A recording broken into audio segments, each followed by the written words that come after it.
I really just want to talk to you guys. I don't have Bible scriptures laid out right now. I don't have notes taken.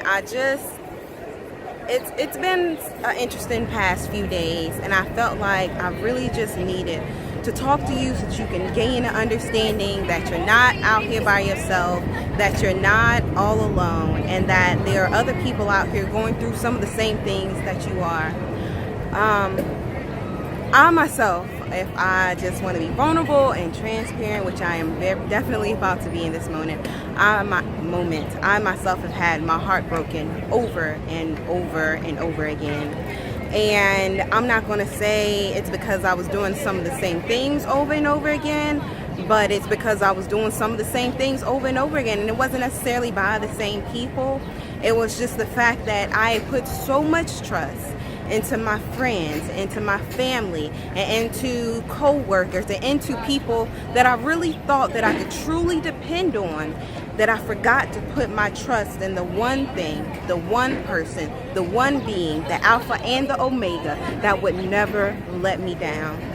Let me tell you that God will never leave you nor forsake you. He will never leave you in a situation without some type of pathway, without the getaway car.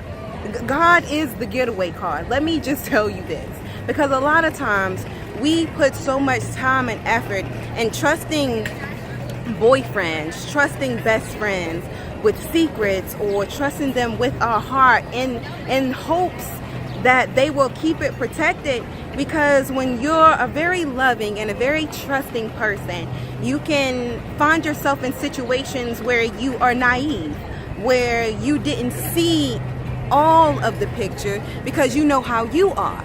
You know how when you operate in something, that you put your all into it, that you put your heart into it, that you're out here treating people how they would treat, or treating people how you would think they would treat you. However, in all of those experiences, in those heartbreaks, not only do you find God in a lot of those times, but you really find yourself, and you find out what you're capable of. You find out what you're able to pursue.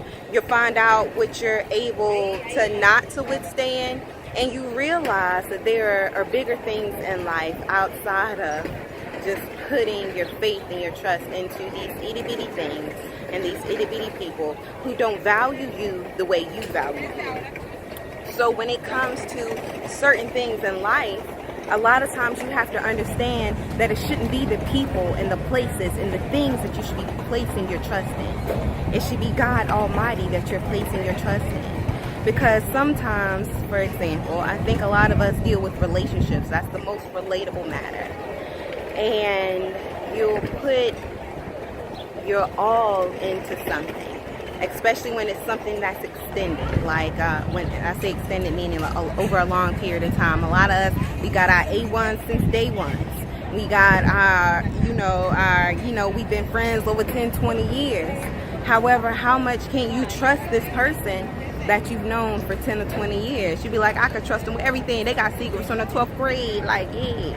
But a lot of times we have to understand that things happen because a lot of times we make people idols in our life unknowingly, of course, not intentionally, not on purpose, but we make these things and these cars and these jobs the idols in our life. And when we make those things idols in our life, God needs to come in and remove those things.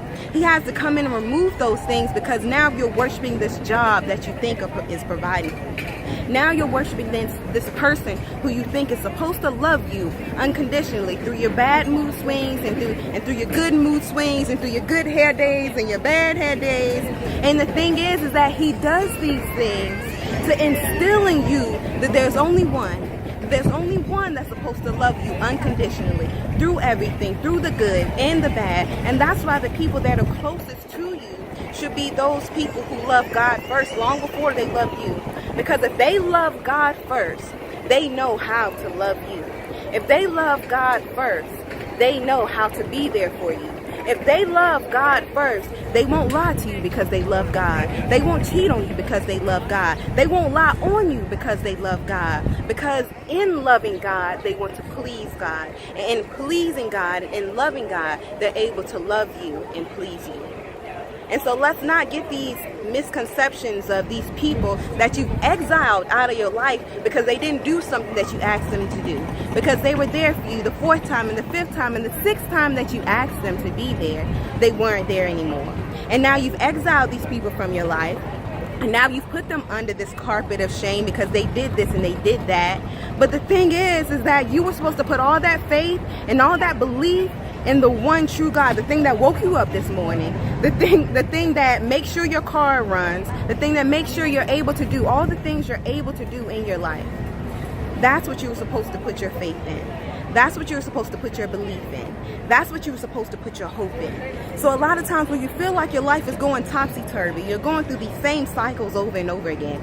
But what is it you're doing over and over again to repeat these same cycles? What is it you're doing over and over again trying to think that because you're doing something with a different person or you're doing something with a new friend, but you're doing the same thing over and over again, but you're expecting a different result?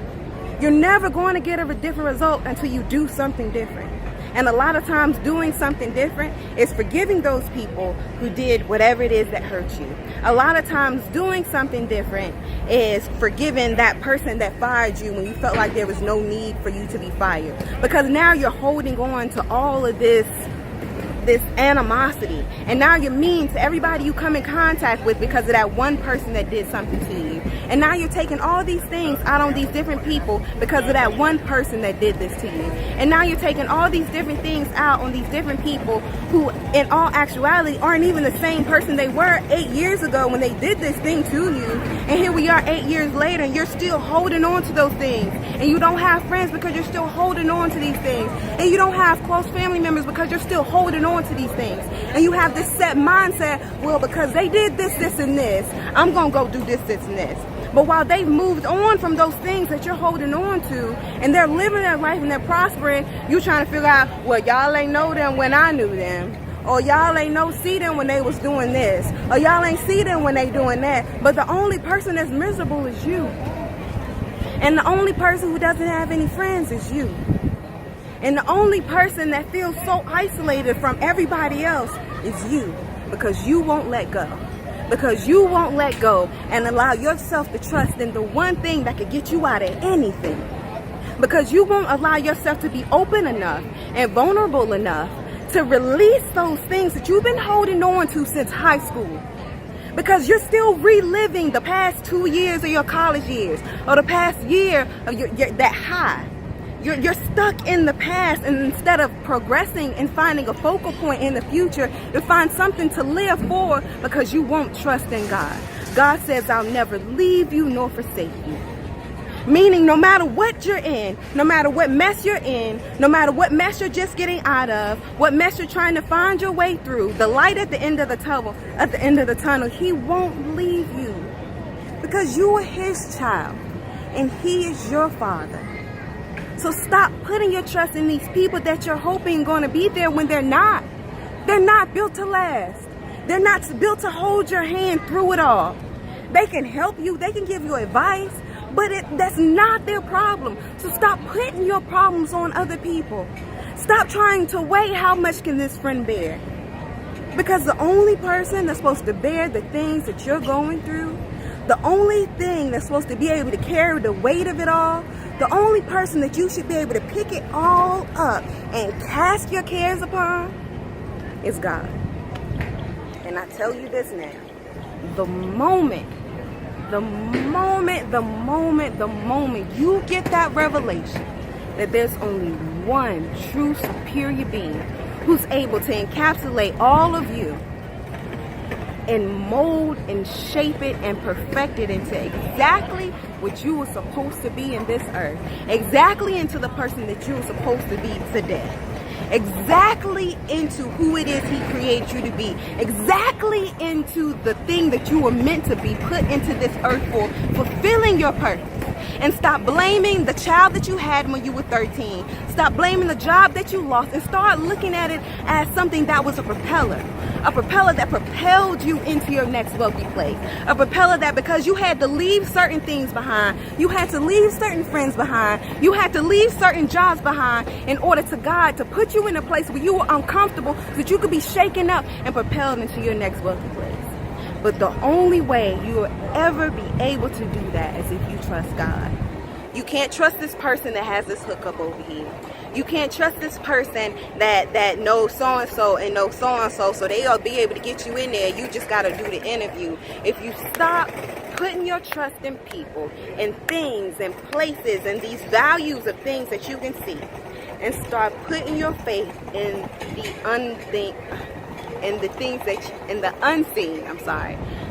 things that you can't see, the things that if you just took your faith, and all it takes is the faith the size of a mustard seed, and placed it into something larger than you. How many of you have ever seen a kid make a wish in a fountain? Go around, they will ask complete strangers, can I have some change? Because they truly believe that if they take this coin and make a wish and close their eyes and throw that coin into the fountain, that what they are believing for, that they are wishing and hoping for, will truly come true. And that, ladies and gentlemen, is how you have to be about your faith. You have to throw that thing out there, and you have to truly believe and truly hope and truly feel in your heart that what you have asked God for will come to pass. And because it didn't come to pass the way you thought it would, and because it's not coming to pass through this person that you hoped it would, and because it's not coming to pass through this network event that was supposed to come through, because it didn't come through because this deal that you had put in place, because it didn't come through, and because it didn't come through, and because it didn't come through because it wasn't supposed to come through. Because God has a way of positioning you so that you will know when it comes through that it was nobody but Him. That when it comes through, there was no one that helped you get there. It wasn't even you. Because that's how God operates. That's how my God operates. And that's how your God operates. God will never leave you or forsake you. He won't leave you out here looking crazy. But you have to trust in Him.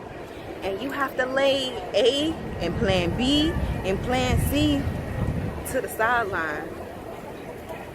Because that gestation period of that waiting in between friends, that waiting in between relationships, that waiting in between job offers, that waiting in between one deal and the next, I'm telling you, it's so worth it. But you have to trust God.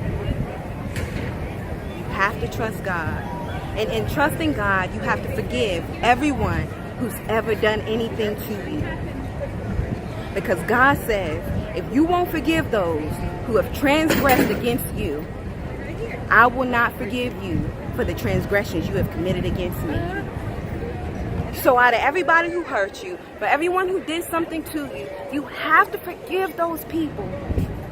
I've had my heart broken over and over and over again because I am a very open person with those that I'm close to, And I say that because you have to have a spirit of discernment of who you can share those things with. God will tell you, He'll send you the signs and signals of who not to share this with. Because sometimes the situations that you're in, you put yourself in. The heartbreaks that you've experienced, you opened yourself up to that. Because God sent you the signs and the signals to let you know that you wasn't supposed to say that. And you wasn't supposed to let them know about that. And you wasn't supposed to tell them this dream. And you weren't supposed to share this vision with them.